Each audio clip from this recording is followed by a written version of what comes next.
Hello friends, pattern सीखने की इस सीरीज में आज हम देख रहे हैं पैटर्न नंबर 24।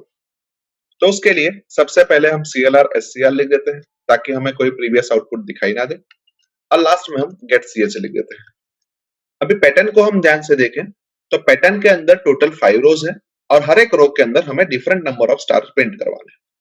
लेट अस से रो नंबर 1 के लिए हमें 9 स्टार प्रिंट करवाने हैं, रो नंबर 2 के लिए हमें 8 स्टार प्रिंट करवाने हैं, रो नंबर 3 के लिए हमें 6 स्टार प्रिंट करवाने हैं, रो नंबर 4 के लिए हमें 4 स्टार प्रिंट करवाने हैं और रो नंबर 5 के लिए हमें 2 स्टार प्रिंट करवाने हैं। यानी कि हमें एक रो के अंदर मैक्सिमम 9 स्टार प्रिंट करवाने हैं, और अगर हम एक स्टार को एक कॉलम के तौर पे ट्रीट करें तो हमें मैक्सिमम 9 कॉलम्स प्रिंट करवानी है। यानी कि हमें इस पूरी पैटर्न को 5 क्रॉस 9 ग्रिड के अंदर प्रिंट करवानी है। और पैटर्न के इंट्रोडक्शन के अंदर हमने देखा था कि ग्रिड को कैसे प्रिंट करवाएं।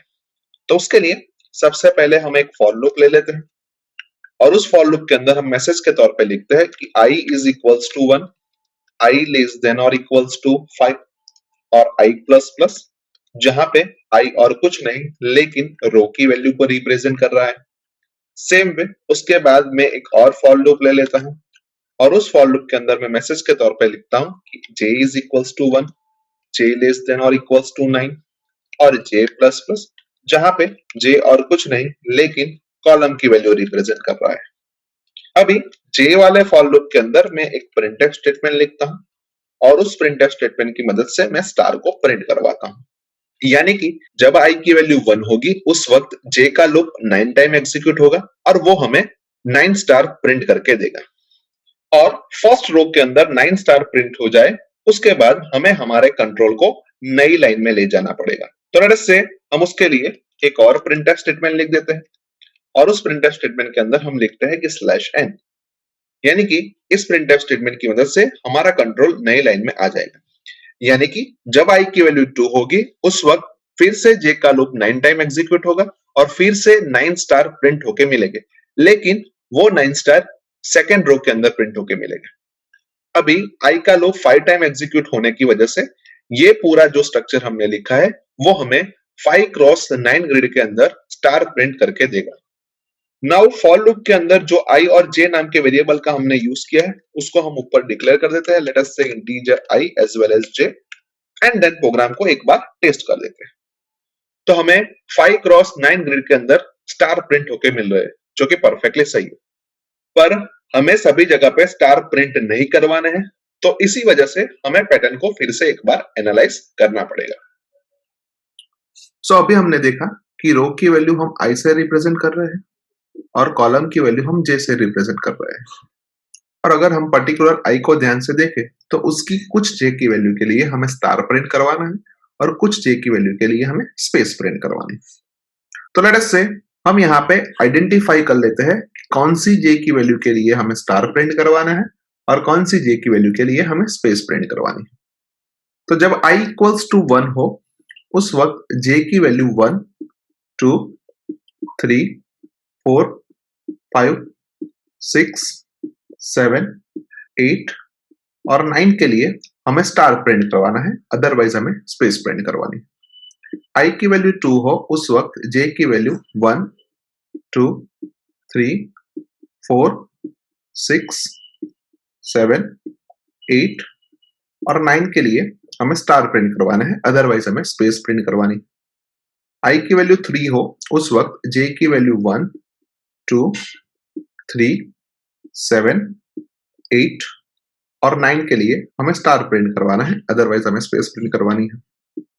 i की वैल्यू 4 हो उस वक्त j की वैल्यू 1, 2, 8 और 9 के लिए हमें स्टार प्रिंट करवाना है, अदरवाइज हमें स्पेस प्रिंट करवानी है। और i की वैल्यू 5 हो उस वक्त j की वैल्यू 1 एंड 9 के लिए हमें स्टार प्रिंट करवाना है, अदरवाइज हमें स्पेस प्रिंट करवानी है। अभी हम सेकेंड रो को ध्यान से देखें तो जब j की वैल्यू 4 या 4 से कम हो और 6 या 6 से ज्यादा हो उस वक्त हमें स्टार प्रिंट करवाना है। तो उसके लिए हम कुछ ऐसा लिख सकते हैं कि j लेस देन और इक्वल्स टू 4 और ग्रेटर देन और equals to 6। Same way i is equals to 3 के लिए 3 से छोटी j की वैल्यू के लिए और 7 से बड़ी j की वैल्यू के लिए हमें स्टार प्रिंट करवाना है। तो उसके लिए हम कुछ ऐसा लिख सकते हैं कि j लेस देन और इक्वल्स टू 3 और j ग्रेटर देन और इक्वल्स टू 7। जब i की वैल्यू 4 हो उस वक्त j की वैल्यू 2 या 2 से छोटी हो या फिर 8 या 8 से बड़ी हो तब हमें स्टार प्रिंट करवाना है। तो उसके लिए कुछ हम ऐसा लिख सकते हैं कि j लेस देन और इक्वल्स टू 2 और j ग्रेटर देन और इक्वल्स टू 8। और जब i की वैल्यू 5 होती है उस वक्त j की वैल्यू 1 और 9 के लिए हमें स्टार प्रिंट करवाना है। तो उसके लिए हम सिंपली ऐसा भी लिख सकते हैं कि j इज इक्वल्स टू 1 और j इज इक्वल्स टू 9 और उसकी जगह पे हम कुछ ऐसा लिखे कि j लेस देन और इक्वल्स टू 1 और j ग्रेटर देन और इक्वल्स टू 9 हो तब हम स्टार प्रिंट करवाएंगे, अदरवाइज हम स्पेस प्रिंट करवाएंगे। यानी अगर इन चारों स्टेटमेंट के जैसे ही हम पहले वाले स्टेटमेंट को लिखने जाए तो हम कुछ ऐसा लिख सकते हैं कि j लेस देन और इक्वल्स टू समथिंग और j ग्रेटर देन और इक्वल्स टू समथिंग। अभी j की वैल्यू लेस देन और इक्वल्स टू वाले फॉर्मूला के अंदर हमेशा कम होती है और ग्रेटर देन और इक्वल्स टू वाले इक्वेशन के अंदर हमेशा बढ़ती है। यानी कि अगर हम यहाँ पे j लेस देन और इक्वल्स टू 5 लिखे और j ग्रेटर देन और इक्वल्स टू 5 लिखे तो वो परफेक्टली सभी स्टार को प्रिंट करके दे देगा। अभी हम इन पांचों स्टेटमेंट को अगर कॉमनली लिखे तो कुछ ऐसा लिख सकते हैं कि j लेस देन और इक्वल्स टू x और j ग्रेटर देन और इक्वल्स टू y। यानी अब हम x और y की वैल्यू को फिर से एक बार लिखे तो कुछ ऐसा लिख सकते हैं कि जब i की वैल्यू 1 होती है उस वक्त x की वैल्यू 5 है और y की वैल्यू भी 5 है।